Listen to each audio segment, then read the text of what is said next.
അവിടുത്തെ മുന്നിൽ നഗതിയായി നിൽക്കുമ്പോൾ അലിവോടെ ദർശനം നൽകിടേണേ.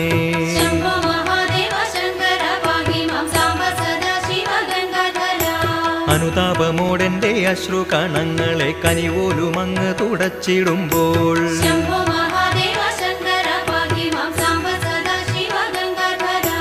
അകതാരിലുളവാകും അനുഭൂതി അമൃതമായി അനുഭവിച്ചിന്നു ഞാൻ മുക്തി നേടും.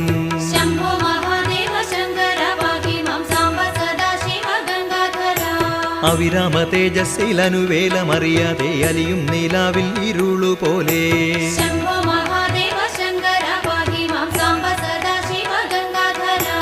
അങ്ങയും ഞാനും ഒന്നാണെന്ന പരമമാം അദ്വൈത സാരമറിഞ്ഞിടും ഞാൻ.